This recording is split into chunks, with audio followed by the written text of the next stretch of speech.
Hello friends, माँ Saraswati classes के YouTube channel पर आप सभी का स्वागत है। दिल्ली पुलिस एग्जाम के लिए कंप्यूटर के प्रीवियस ईयर क्वेश्चन किस प्रकार के पूछे गए हैं, इन क्वेश्चंस की वीडियो लेक्चर सीरीज हम लेकर के आए हैं, जिसका ये पहला पार्ट है। इसमें हम 1 दिसंबर 2020 को जो क्वेश्चन पूछे गए हैं उन क्वेश्चंस को डिस्कस करेंगे। सो ये इस वीडियो लेक्चर सीरीज का पार्ट फर्स्ट है। कंप्यूटर की जो क्लासेस हैं वो हम ऑलरेडी अपलोड कर चुके हैं, जिसके लिए आपको प्लेलिस्ट में इनको चेक करना होगा और इस प्लेलिस्ट का जो लिंक है वो आपको इस वीडियो के डिस्क्रिप्शन बॉक्स में भी मिल जाएगा। दिल्ली पुलिस एग्जाम के लिए, चाहे आप कांस्टेबल के लिए तैयारी कर रहे हो, हेड कांस्टेबल, मिनिस्ट्रियल पोस्ट के लिए, चाहे फिर आप AWO TPO पोस्ट के लिए तैयारी कर रहे हैं, इसमें आपके कंप्यूटर से 10 मार्क्स के क्वेश्चन पूछे जाने हैं, 10 क्वेश्चन पूछे जाने हैं। तो इसकी बेहतर तैयारी के लिए आप हमारे हैंड रिटन PDF नोट्स को ज्वाइन कर सकते हैं, जिसमें आपको सिलेबस के अनुसार पूरी थ्योरी कवर की गई है। इसमें आपके इंपॉर्टेंट क्वेश्चंस को भी डिस्कस किया गया है, जिसके लिए जो चार्जेस हैं वो 50 रुपीज़ ओनली, ये आपको चार्ज पे करना होगा। बाकी की जानकारी आपको इस वीडियो के डिस्क्रिप्शन बॉक्स में मिल जाएगा। सो आइए यहाँ पर हम इसके सेट फर्स्ट को डिस्कस करते हैं। यहाँ पर आपको बता दें कि ये आप पेपर यहाँ पर देख पा रहे होंगे, ये पेपर यहाँ पर 1 दिसंबर 2020 को कंडक्ट हुआ था। ये इसकी पहली शिफ्ट है जो कि 9 बजे से शुरू हुई थी, 10:30 बजे तक ये पेपर यहाँ पर चला था और यहाँ पर आप देख सकते हैं 2020 में ये पेपर कंडक्ट हुआ था। सो हम यहाँ पर इसके पेपर जो ओरिजिनल पेपर है उसकी जो क्वेश्चन कंप्यूटर के पूछे गए हैं उनको हम यहाँ पर पावर पॉइंट पर इस तरीके से आपके सामने लेकर के आए हैं, जिसमें आपको ये ना लगे कि ये जो क्वेश्चन है वो किसी और एग्जाम के हैं। ये ओरिजिनली आपके 2020 में जो पेपर कंडक्ट हुए हैं उसी के यहाँ पर क्वेश्चन आपको कंडक्ट जो पेपर हुआ है उसके क्वेश्चंस को यहाँ पर डिस्कस किया जा रहा है। सो सबसे पहले यहाँ पर क्वेश्चन को देखते हैं। मैं आपको एक चीज़ क्लियर कर देता हूँ कि जो दिल्ली पुलिस एग्ज़ाम है उसमें जो कंप्यूटर है वो आपका बहुत अच्छे तरीके से कवर हो जाएगा। उसके लिए आपको करना क्या होगा, हमने इसकी क्लासेस को ही पहले ही अपलोड किया हुआ है, तो प्लेलिस्ट में जाकर के आपको सारी क्लासेस को अटेंड करना होगा। और इस कंप्यूटर के लिए मैं आपको बता दूं कि अगर आप हमारे साथ जुड़े रहते हैं तो इसमें आप 10 में से 9 मार्क्स बड़े ही आसान तरीके से ला सकते हैं। प्रीवियस ईयर क्वेश्चन जो आपको करवाए जा रहे हैं वो सारे क्वेश्चंस आप यहाँ पर जो वीडियो लेक्चर हैं उनको डिस्कस करते वक्त आप बिल्कुल देखिएगा, उनको नोट्स बनाइएगा, सारी चीज़ें आपको क्लियरली समझ में आएंगी। जो प्रीवियस क्लासेस हैं प्लेलिस्ट में पड़ी हुई हैं उनको आप आराम से देख लीजिएगा। तो 10 में से 9 मार्क्स आप बहुत ही आसान तरीके से ला सकते हैं बिना किसी एक्स्ट्रा एफर्ट के। सो यहाँ पर हम आपको बताएं कि जो आपके दिल्ली पुलिस एग्जाम में कंप्यूटर से क्वेश्चन आते हैं वो ज़्यादातर इसमें जो वेटेज होता है वो 3 टॉपिक से सबसे ज़्यादा वेटेज होता है, जो कि सबसे पहले आपका MS एक्सेल है, ठीक है। इसके अलावा यहाँ पर आपका MS वर्ड है और इसके अलावा आपका इंटरनेट है। अगर आपने इन 3 टॉपिक्स को बहुत अच्छे तरीके से कवर कर लिया तो ये मान लीजिएगा इन 3 टॉपिक से आपके 5 क्वेश्चन बहुत ही आसान तरीके से आपसे बनने वाले हैं। सो सबसे ज़्यादा जो फोकस रहने वाला है वो आपका इन 3 टॉपिक्स पे रखिएगा। बाकी जो इसके सिलेबस में जो टॉपिक्स डिस्कस किए हुए हैं उनको भी आपको पढ़ना बहुत ज़रूरी है। अगर आप होल सिलेबस को अच्छे तरीके से कवर कर लेते हैं कंप्यूटर के तो आप 10 में से 9 मार्क्स बहुत ही आसान तरीके से ला सकते हैं। 2020 के एग्ज़ाम में बहुत सारे बच्चे जो हैं जो हमारे साथ जुड़े हुए थे वो 10 में से 8 मार्क्स बहुत ही आसान तरीके से लेकर से आए हुए हैं। सो आइए बिना किसी टाइम वेस्ट करते हुए यहाँ पर हम सीधे क्वेश्चंस की ओर चलते हैं। सो फर्स्ट क्वेश्चन यहाँ पर दिया हुआ है। इस क्वेश्चन में यहाँ पर पूछा गया है कि इंटरनेट पर एक होस्ट से दूसरे होस्ट को फाइल को ट्रांसफर करने के लिए किस प्रोटोकॉल का उपयोग किया जाता है। देखिए, जो इंटरनेट होता है वो बहुत सारे प्रोटोकॉल से जो है वो चलता है। अब बहुत सारे प्रोटोकॉल से अगर हम बात करें तो मेनली एक ही इसका प्रोटोकॉल होता है जिसके अंतर्गत सब प्रोटोकॉल आते हैं, जो कि है मेनली जो प्रोटोकॉल है वो है TCP/IP प्रोटोकॉल। ये TCP/IP प्रोटोकॉल जो है वो इसका सबसे मेन प्रोटोकॉल होता है। अच्छा, प्रोटोकॉल क्या होता है ये समझने वाली बात है। तो प्रोटोकॉल कुछ भी नहीं है, नियमों का एक समूह है। नियमों का एक समूह का मतलब कि जिस प्रकार से हमारी जो आपने पॉलिटी में इसको पढ़ा हुआ होगा कि जो हमारा देश है वो किस प्रकार से चलता है, वो संविधान के आधार पर चलता है। उसमें कुछ संवैधानिक व्यवस्थाएं होती हैं कि कुछ नियम बने हुए होते हैं। उस नियम के अंतर्गत, उस अनुच्छेद के अंतर्गत, जो अभी हाल फिलहाल में राष्ट्रपति जी के चुनाव आयोजित हुए हैं तो उसमें अनुच्छेद के अंतर्गत, नियमों के अंतर्गत ये सारी चीज़ें क्या है, एक प्रकार से नियम है, एक प्रकार से प्रोटोकॉल है। ठीक इसी प्रकार से जब इंटरनेट है वो भी एक प्रोटोकॉल के आधार पर ही चलता है।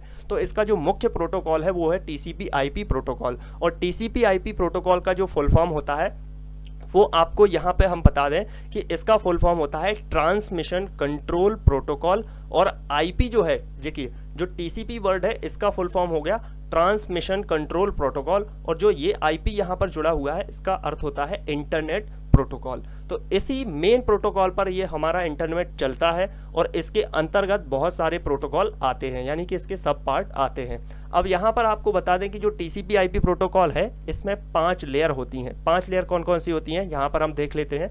तो टीसीपी आईपी प्रोटोकॉल की 5 लेयर होती है। सबसे पहली लेयर होती है फिजिकल लेयर। फिजिकल लेयर क्या होती है? तो देखिए फिजिकल लेयर होती है जो आपने केबल्स वगैरह देखी हुई होगी कि जो केबल कनेक्टिविटी होती है जिसके माध्यम से हम इंटरनेट को कनेक्ट कर पाते हैं केबल्स के माध्यम से, वो इसकी फिजिकल लेयर हो जाती है।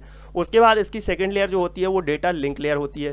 थर्ड लेयर जो होती है वो नेटवर्क लेयर होती है। इसके बाद इसकी जो फोर्थ लेयर होती है वो एप्लीकेशन लेयर होती है, और जो इसकी 5 नंबर की लेयर होती है वो ट्रांसपोर्ट लेयर इस प्रकार से इसमें पाई जाती है। तो ये टीसीपी आईपी प्रोटोकॉल ही इंटरनेट को चलाने का एक मेन प्रोटोकॉल होता है जिसमें कि 5 लेयर होती हैं। आपको इनको बहुत अच्छे से समझना होगा। धीरे धीरे करते हुए आप इसके नोट्स भी बना लीजिएगा, क्योंकि यही सारी चीज़ें आपके एग्जाम में पूछी जाएंगी। ज़्यादा डीपली नहीं आएगा, बट इतना ओवरव्यू होकर के तो ज़रूर आपके एग्जाम में पूछा जा सकता है, जो कि पूछा भी गया है। तो यहाँ पर आपके 5 इस तरीके से लेयर हो जाती हैं। अब 5 लेयर के अंतर्गत जो है इसकी कुछ सब लेयर भी होती हैं। जैसे कि यहाँ पर अगर हम बात करें नेटवर्क लेयर में, तो नेटवर्क लेयर के अंतर्गत तीन प्रकार की सब लेयर भी आती हैं, जैसे कि आईसीपीएम। तो आईसीपीएम का फुल फॉर्म होता है internet control message protocol. ARP इसका मतलब होता है एड्रेस रेजोल्यूशन प्रोटोकॉल। आरएआरपी इसका मतलब होता है रिवर्स एड्रेस रेजोल्यूशन प्रोटोकॉल। तो ये फुल फॉर्म जनरली पूछे जा सकते हैं, और ये भी पूछा जा सकता है कि ये टीसीपी आईपी प्रोटोकॉल के किस लेयर के अंतर्गत आता है। तो ये चीज़ें आपको पता होनी चाहिए। इसके अलावा एप्लीकेशन लेयर के अंतर्गत आता है एफटीपी और टीएफटीपी। एफटीपी होता है फाइल ट्रांसफर प्रोटोकॉल और टीएफटीपी होता है ट्राइबल फाइल ट्रांसफर प्रोटोकॉल। इसके अलावा इसमें एक एसएमटीपी भी आता है जिसमें सिंपल मेल ट्रांसफर प्रोटोकॉल इसको कहा जाता है। फिर एक और लेयर होती है जो कि ट्रांसपोर्ट लेयर होती है। इसमें टीसीपी होता है जिसको ट्रांसमिशन कंट्रोल प्रोटोकॉल कहते हैं, और एक यूडीपी होता है जिसको यूज़र डेटाग्राम प्रोटोकॉल कहा जाता है। तो यहाँ पर टीसीपी का फुल फॉर्म क्या हो जाता है? Transmission control protocol. और आईपी का फुल फॉर्म क्या हो जाता है? Internet protocol address. तो यहाँ पर आपको बता दें कि इसमें पूछा ये गया है कि इंटरनेट पर एक होस्ट से दूसरे होस्ट को फाइल ट्रांसफ़र करने के लिए किस प्रोटोकॉल का उपयोग किया जाता है।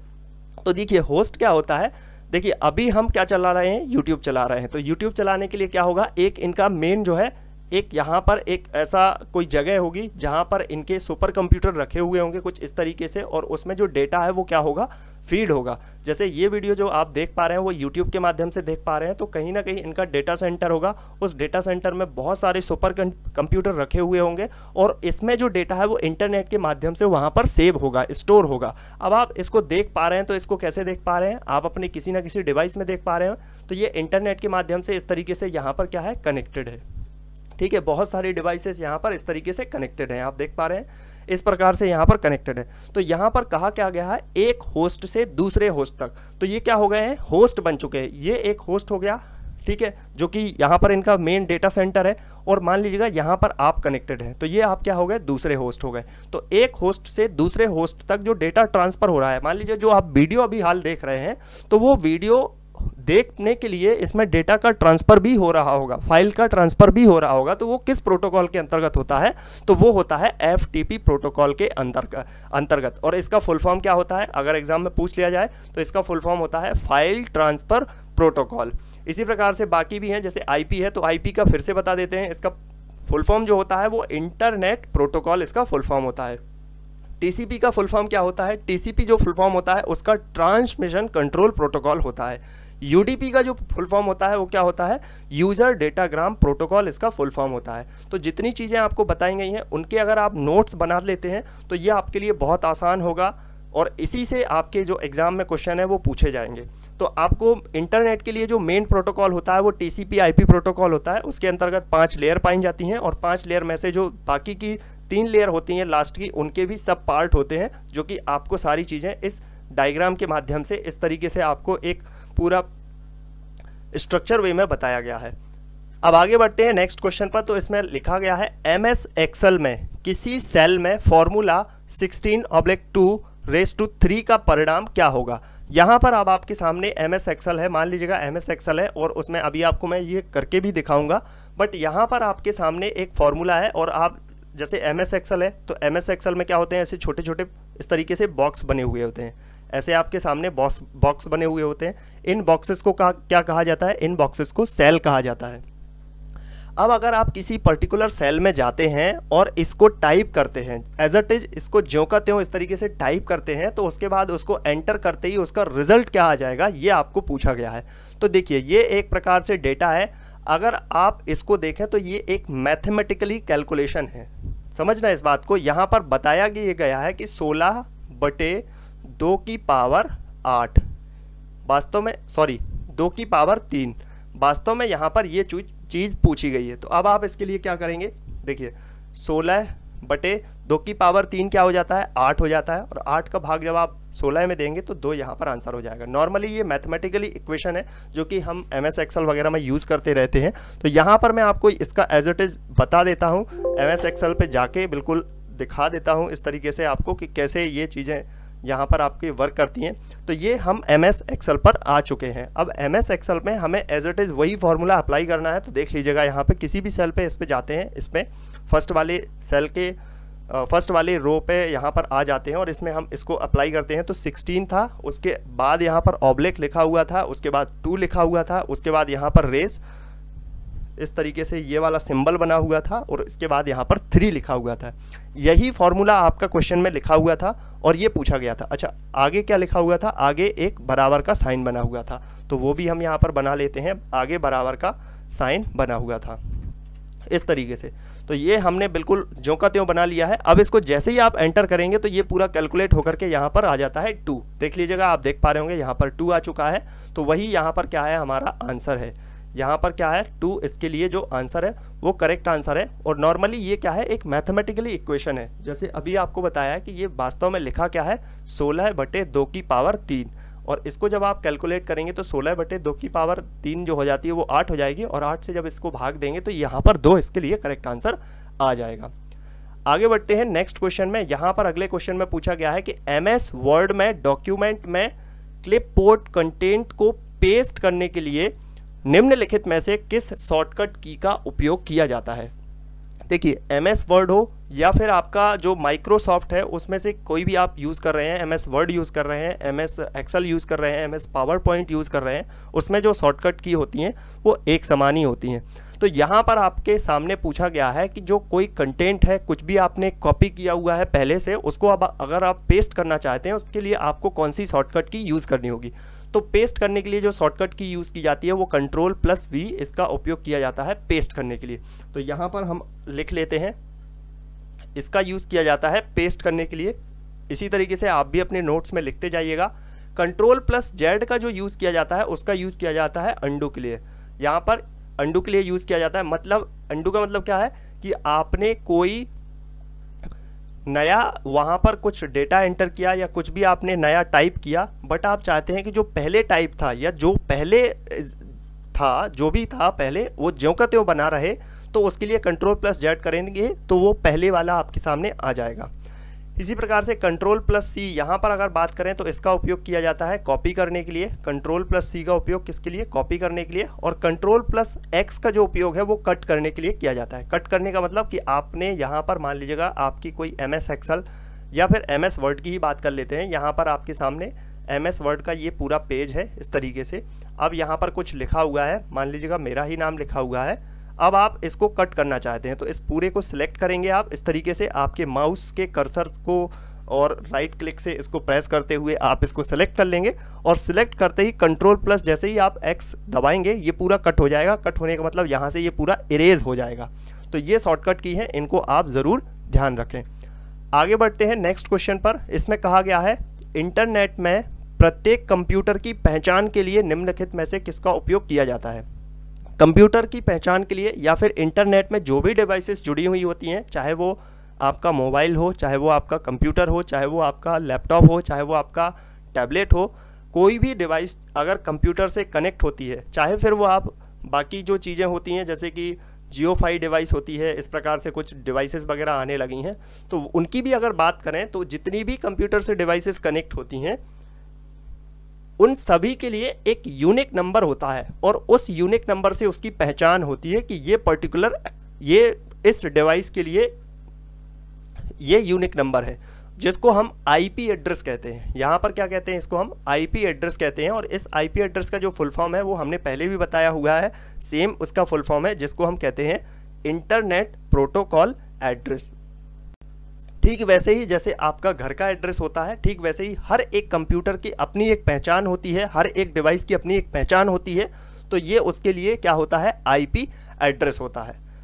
इसके बाद अगले क्वेश्चन पर चलते हैं। इसमें कहा गया है कि एमएस एक्सेल के निम्नलिखित में से किस फीचर का उपयोग उसी रॉ या कॉलम में बगल के सेल को कंटेंट को तुरंत कॉपी और पेस्ट करने के लिए किया जाता है। तो यहाँ पर आपको बता दें कि इसमें कहना क्या चाह रहा है कि एमएस एक्सेल में एक कोई फीचर की बात की गई है जिसमें कहा गया है कि उसी रॉ या फिर उस कॉलम में बगल के सेल के कंटेंट को तुरंत कॉपी और पेस्ट करने के लिए किया जाता है। उसको हम क्या कहते हैं, तो उसको हम फॉर्मेट पेंटर कहते हैं या फिर फिल हैंडल कहते हैं, क्लियर फॉर्मेटिंग कहते हैं या फिर ऑटो फॉर्मेट कहते हैं।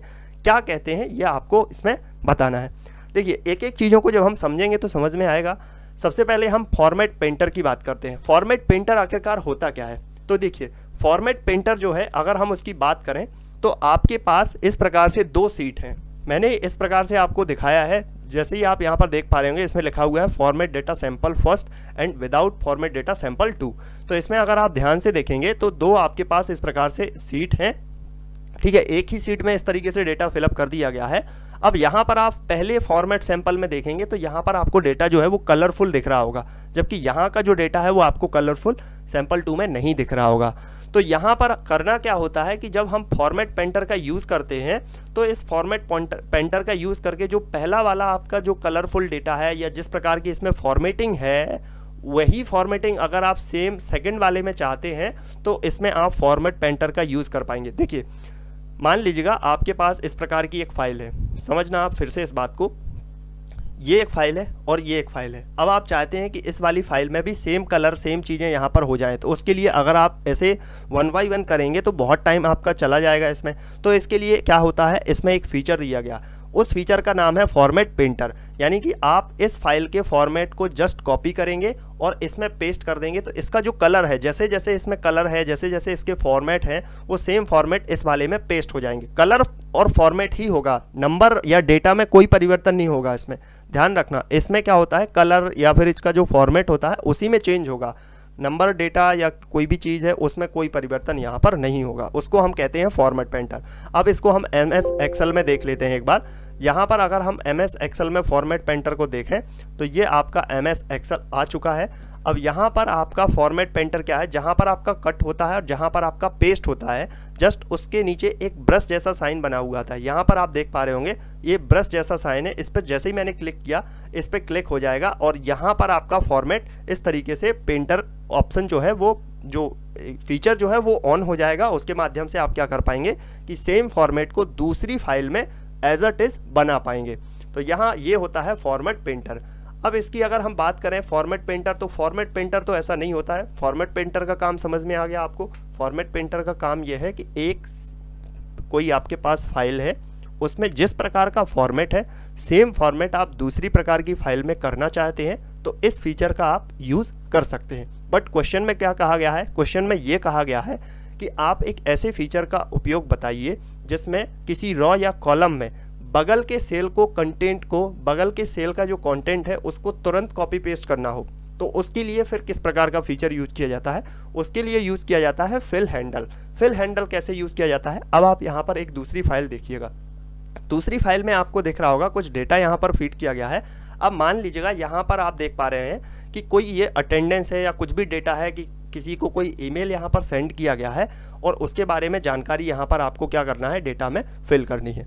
अब यहाँ पर आपको क्या करना है, लास्ट वाले कॉलम में अगर आप देखेंगे तो इसमें आपको एक्स क्रॉस जैसा साइन बना हुआ है। अब सभी में अगर आप क्रॉस जैसा टाइप करेंगे तो बहुत टाइम आपका चला जाएगा। तो इसके लिए क्या करेंगे आप, इसके लिए आप किसी एक में इसको क्या करेंगे, टाइप करेंगे, और बाकी सभी में आप इस तरीके के इस वाले फीचर का यूज़ कर लेंगे, यानी फिल हैंडल का यूज़ कर लेंगे। तो वो सारे के सारे जो सेल हैं उसमें ऑटोमेटिक वो आ जाएगा, और इस तरीके से क्या हो जाएगा कि आपका ये कंटेंट जो है वो कॉपी पेस्ट हो जाएगा। आइए इसको हम MS एक्सेल में एक बार देख लेते हैं।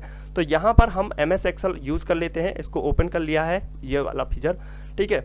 अभी मान लीजिएगा यहाँ पर आपको 5 मैंने लिखा। अब इस 5 को क्या करना है कि इस पूरे के पूरे जो आपके सामने यहाँ पर कॉलम दिख रहा है उस पूरे के पूरे कॉलम में मैं इसे पेस्ट करना चाहता हूँ। यानी कि मान लीजिएगा 5 यहाँ पर है, तो ऐसे अगर मैं टाइप करूँगा तो बहुत टाइम लग जाएगा। तो इसके लिए क्या करूँगा, मैं इस 5 पे यहाँ पर इस तरीके से क्लिक कर लूँगा, और आप अगर ध्यान से देख पा रहे होंगे तो इस सेल के नीचे राइट साइड में एक स्क्वायर, एक वर्ग जैसा सिंबल बना हुआ होगा। उस सिंबल पर जैसे ही मैं इस कर्सर को रखूँगा तो ये प्लस जैसा साइन आ जाएगा, और इसके बाद क्या करूँगा, मैं इसको राइट की को प्रेस करते हुए नीचे की ओर लेता आऊँगा इस तरीके से, और जहाँ तक मुझे ये 5 को कॉपी पेस्ट करना होगा वहाँ तक मैं इसको लेके आऊँगा, और जैसे ही इसको छोड़ूंगा ऑटोमेटिक सभी में 5 ये आ जाएगा।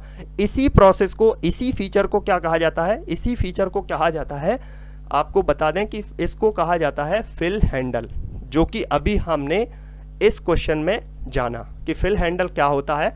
फिल हैंडल एक ऐसा फीचर होता है जिसमें अगर हम किसी रॉ या कॉलम के बगल के सेल में से किसी कंटेंट को तुरंत ही कॉपी पेस्ट करना चाहते हैं तो उसके लिए फिल हैंडल का उपयोग करना होता है। तो ये चीज़ आपको समझ में आ गई होगी कि फिल हैंडल क्या चीज़ होती है। देखिए दोनों में आपको फ़र्क समझ में आ गया होगा, फॉर्मेट पेंटर क्या है और फिल हैंडल क्या है, इस दोनों में आपको फ़र्क आ चुका होगा। इसके बाद क्लियर फॉर्मेटिंग की अगर बात करें, क्लियर फॉर्मेटिंग क्या होता है। देखिए फॉर्मेटिंग, क्लियर फॉर्मेटिंग से आप समझ पा रहे होंगे कि मैंने मान लीजिएगा मेरे पास ये वाली एक सीट है, ठीक है, इसमें मैंने कुछ फॉर्मेटिंग कर रखी हुई है, जैसे कुछ कलर वगैरह है, इसमें आप देख पा रहे होंगे डिफरेंट कलर से हमने अपने डेटा को इस तरीके से सेव किया हुआ है। अब मैं इसकी फॉर्मेटिंग को क्लियर करना चाहता हूँ, तो क्लियर फॉर्मेटिंग वाला जो फीचर होगा उसका यूज़ करूँगा, तो यहाँ से ये क्लियर हो जाएगा। अब नेक्स्ट ऑप्शन है यहाँ पर ऑटो फॉर्मेट। देखिए ऑटो फॉर्मेट क्या होता है उसको समझ लीजिएगा। ऑटो फॉर्मेट की अगर हम बात करें तो इसको समझने के लिए यहीं पे आ जाते हैं, एक्सेल सीट पर चलते हैं। एक्सेल सीट में मान लीजिएगा ऑटो फॉर्मेट क्या होता है, जैसे मुझे फर्स्ट लिखना है तो मैं क्या करूँगा, 1 लिखूँगा और ST लगा दूंगा, इस तरीके से मैं लिख दूंगा। तो यहाँ पर ऑटो फॉर्मेट में क्या होता है कि जो आपने फर्स्ट लिखा, हालांकि मैंने ये फीचर अपने एक्सेल में इसको ऑन नहीं किया हुआ है, अगर मैं इसको ऑन कर लेता तो ये क्या हो जाता है, फर्स्ट जो है वो ऊपर लिख जाता है। जैसे कि किस तरीके से मैं यहाँ पे बताता हूँ आपको। जैसे मान लीजिएगा मैं फर्स्ट लिखना चाहता हूँ तो मैं कैसे लिखूँगा, फर्स्ट ऐसे लिखूँगा और ST जो है वो इसके ऊपर लिखा जाता है, ना कि ऐसे नहीं लिखा जाता है, ऐसे नहीं लिखा जाता बल्कि ऐसे लिखा जाता है। तो ये किसके माध्यम से, ये किस फीचर के माध्यम से होता है, ये ऑटो फॉर्मेट के माध्यम से होता है। जैसे मैं अगर सेकंड लिखना चाहूँ तो सेकंड कैसे लिखूंगा, 2 बना दिया और ND इस तरीके से हल्का सा ऊपर लिख दिया, तो इसको सेकंड, ना कि इसको नहीं बोलेंगे हम सेकंड, है ना। तो ये किसके माध्यम से होता है, ये ऑटो फॉर्मेट के फीचर के माध्यम से ही होता है। तो इसी प्रकार के क्वेश्चन आपके एग्जाम में पूछे जाते हैं, ध्यान दीजिएगा। थोड़ा सा डीपली क्वेश्चन आते हैं MS एक्सेल से, MS वर्ड से, और ये चीज़ें आपको प्रैक्टिकली जब आप समझेंगे, उसको देखेंगे तो आपको समझ में आएगा। इसके नोट्स जरूर बनाते रहिएगा, जो चीज़ें एग्जाम में क्वेश्चन में पूछी गई हैं उनके पॉइंट को जो हम यहाँ पर डिस्कस कर रहे हैं उसको आप प्रॉपर नोट्स बना लीजिएगा। सो आपका जो पूरा सिलेबस है, जो आपके क्वेश्चन आएंगे एग्जाम में, वो सारे कवर हो जाएंगे, उसके बाद फिर आपको कोई दिक्कत नहीं होगी। तो यहाँ पर हमने फॉर्मेट पेंटर को समझ लिया, फिल हैंडल को समझ लिया, क्लियर फॉर्मेटिंग को समझ लिया और ऑटो फॉर्मेट को समझ लिया। इसी तरीके से अब हम अगले क्वेश्चन पर चलते हैं। अगले क्वेश्चन में पूछा गया है कि MS वर्ड में टेक्स्ट की लाइन के ऊपर छोटे अक्षर अंकित करने के लिए निम्नलिखित में से किसका उपयोग किया जाता है। देखिए MS वर्ड है, इसमें कहा गया है इस प्रकार से। आखिरकार क्वेश्चन कह क्या रहा है उसको समझते हैं सबसे पहले, फिर इसके बाद हम MS वर्ड में इसको फील करेंगे। तो MS वर्ड में टेक्स्ट की लाइन के ऊपर छोटे अक्षर अंकित करने के लिए इसमें से किस फीचर का उपयोग किया जाता है। MS वर्ड आपने मान लीजिएगा खोला, उसमें आपने कुछ पैराग्राफ लिखा हुआ है, जैसे मान लीजिएगा मेरा ही नाम लिखा हुआ है शिवांश, इस तरीके से। अब इसके बाद क्या करना चाहते हैं, इस लाइन के ऊपर छोटे अक्षर आप अंकित करना चाहते हैं। छोटे अक्षर जैसे कि मैंने वही बताया था ना आपको, जैसे फर्स्ट है तो ST ऐसे ऊपर आ जाए, कुछ ऊपर आ जाए, जैसे आपने कुछ देखा होगा TM लिखा हुआ होता है, कुछ ब्रांड होते हैं उसमें TM वर्ड ऐसा ऊपर लिखा हुआ होता है, इस तरीके की फॉर्मेटिंग होती है। तो अगर आप ऐसा कुछ लिखना चाहते हैं तो MS वर्ड में आपको किस फीचर का उपयोग करना होगा, उसके लिए आपको उपयोग करना होगा सुपर स्क्रिप्ट का। अब सुपर स्क्रिप्ट क्या होती है, आइए इसको MS वर्ड में हम देख लेते हैं एक बार। जब हम MS वर्ड में इसको देखेंगे तो और अच्छे से आपको क्लियर होगा। देखिए ये MS वर्ड यहाँ पर मैंने ओपन कर दिया है, MS वर्ड ओपन कर दिया है। अब इसमें मैं कुछ भी लिख देता हूँ, जैसे अपना ही नाम लिख देता हूँ इस तरीके से। ये मैंने अपना नाम लिख दिया, इसको थोड़ा सा जूम कर लेते हैं, इसको हम यहाँ पर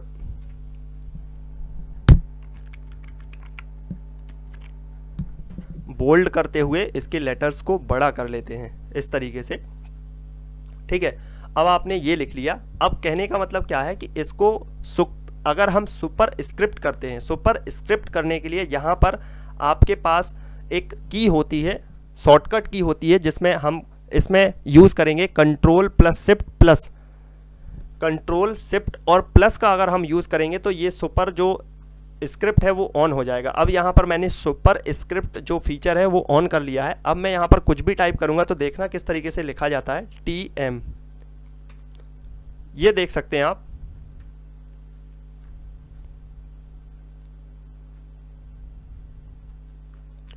यहाँ पर सुपर स्क्रिप्ट जैसे ही मैंने यूज़ किया तो यहाँ पर जो वर्ड हैं वो आप देख सकते हैं इसके कंपैरिजन में किस तरीके से यहाँ पर आ चुके हैं।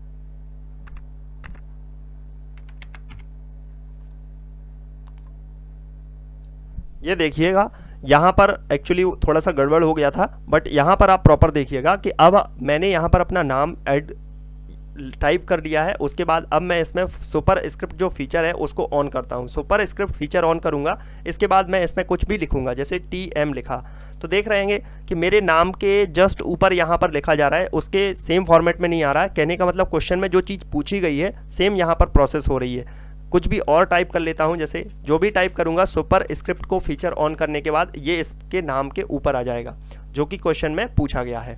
यहां पर अगर आप देखेंगे तो इसमें क्वेश्चन में क्या पूछा गया है, इसमें कहा गया है MS वर्ड में टेक्स्ट की लाइन के ऊपर छोटे अक्षर अंकित करने के लिए निम्नलिखित में से किसका उपयोग किया जाता है, तो उसमें उपयोग किया जाता है सुपर स्क्रिप्ट का।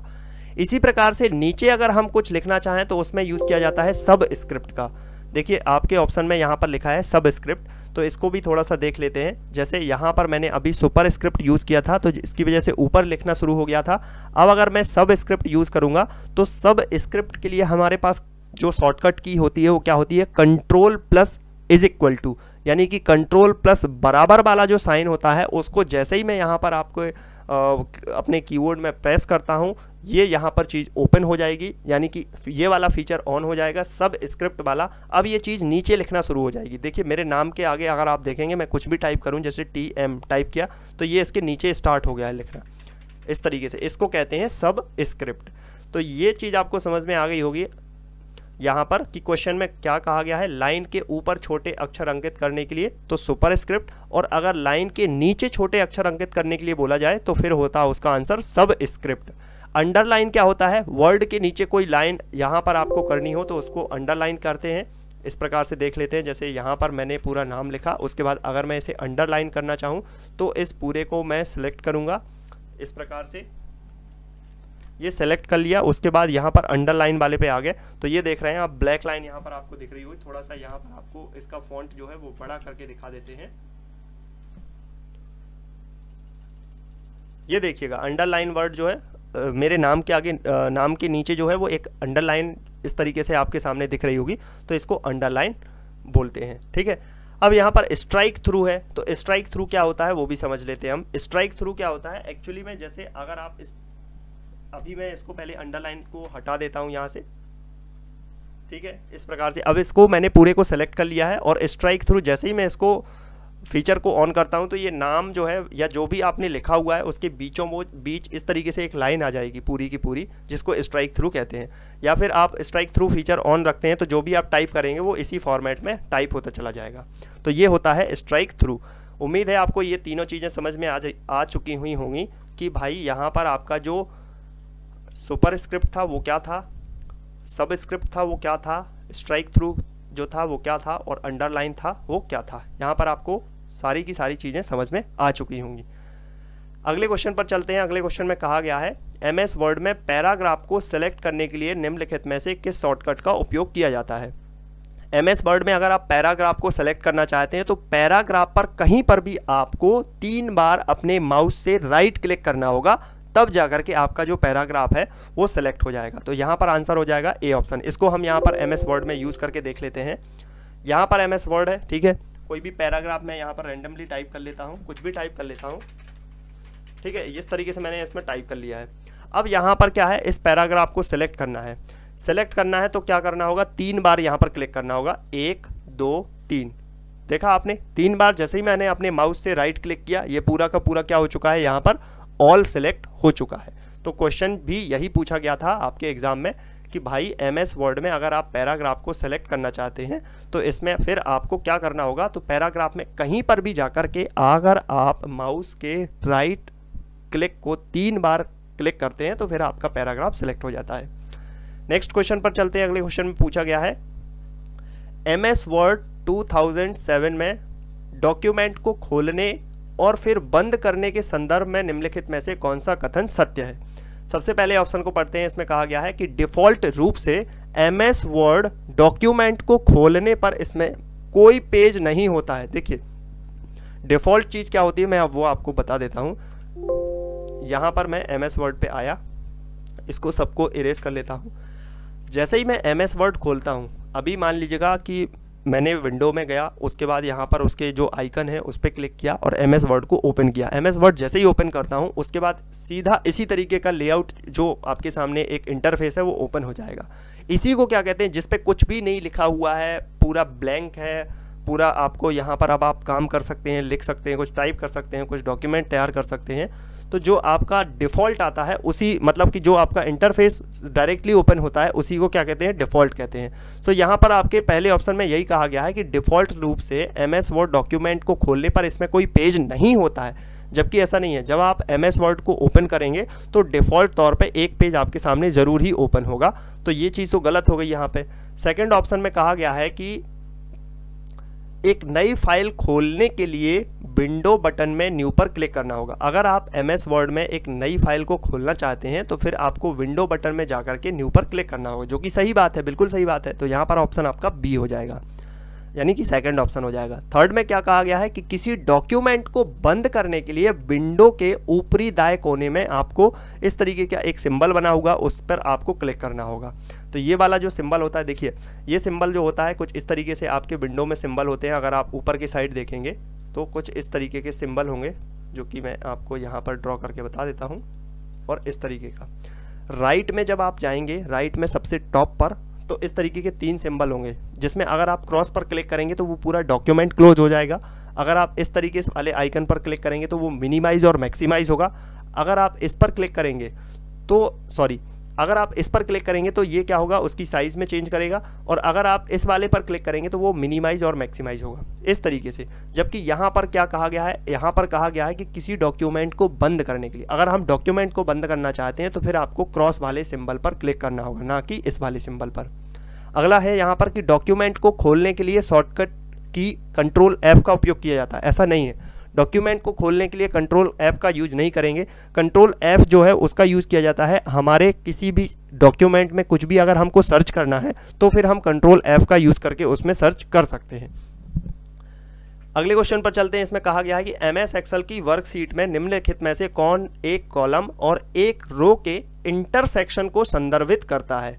एक कॉलम और एक रो के इंटरसेक्शन से जो बनता है उसको हम सेल कहते हैं। यहाँ पर देख लेते हैं MS एक्सेल में इस चीज़ को। तो MS एक्सेल यहाँ पर ओपन करते हैं। इसमें आप देख पा रहे हैं कि भाई ये चीज़ जो है वो आपका यहाँ पर कॉलम है, ये चीज़ आपकी यहाँ पर रो है, इस तरीके से। तो इसके इंटरसेक्शन से, यानी कि इसके इंटरसेक्शन से क्या बन रहा है, एक यहाँ पर आपका एक बॉक्स जैसी आकृति आपके सामने दिख रही होगी, उसी एक छोटे से बॉक्स की आकृति को क्या कहते हैं, उसी एक छोटे से बॉक्स की आकृति को सेल कहा जाता है। तो यहाँ पर ऑप्शन आपका जो हो जाएगा वो सेकंड ऑप्शन इसके लिए बिल्कुल करेक्ट आंसर हो जाएगा। देखिए वर्कबुक किसे कहते हैं, तो वर्कबुक आपकी MS वर्ड में होती है। MS वर्ड में जो आपके सामने पेज होता है वही आपकी वर्कबुक होती है। फॉर्मूला वॉर क्या होता है, फॉर्मूला वॉर आपका MS एक्सेल में होता है, जिसमें बहुत सारे फॉर्मूले होते हैं। नेम बॉक्स क्या होता है, नेम बॉक्स में आप अपने टाइटल्स वगैरह, नाम्स वगैरह को यहाँ पर किसी भी डॉक्यूमेंट के लिए तैयार करते हैं। आगे नेक्स्ट क्वेश्चन है, इसमें कहा गया है निम्नलिखित में से कौन सा एक ईमेल सेवा प्रदाता यानी कि सर्विस प्रोवाइडर नहीं है। ईमेल सेवा प्रदाता नहीं है इसमें से, देखिए जीमेल है, जीमेल सबको ही यूज़ करता है, हम भी यूज़ करते हैं, आप भी यूज़ करते हैं, जो कि गूगल का है। तो यहाँ पर जीमेल बिल्कुल इसके लिए सही आंसर नहीं होगा। याहू मेल भी इसके लिए सही आंसर नहीं होगा, और हॉटमेल ये भी इसके लिए सही आंसर नहीं होगा। इसके लिए आंसर होगा कूल मेल, क्योंकि जीमेल जो है वो एक ईमेल प्रोवाइडर है, याहू मेल भी एक ईमेल प्रोवाइडर है, हॉटमेल भी एक ईमेल प्रोवाइडर है। कूल मेल जो है वो एक ईमेल प्रोवाइडर नहीं है। तो यहाँ पर हमने 1 दिसंबर 2020 को दिल्ली पुलिस के एग्ज़ाम में जो भी कंप्यूटर के क्वेश्चन पूछे गए हैं उन सभी क्वेश्चंस को अच्छे तरीके से डिस्कस कर लिया है। उम्मीद है आपको सारे क्वेश्चन समझ में आए होंगे। इसी तरीके से आप जुड़े रहिएगा, हम सारे के सारे पेपर्स को डिस्कस करेंगे और बहुत सारा कंप्यूटर की जो क्लासेस हैं वो आगे कंडक्ट करने वाले हैं। सो अगर आप चैनल पर नए हैं सब्सक्राइब कर लेना, नोटिफिकेशन बेल आइकन को भी प्रेस कर देना, वीडियो को लाइक ज़रूर करना, अपने फ्रेंड्स के साथ इसको शेयर ज़रूर करना। सो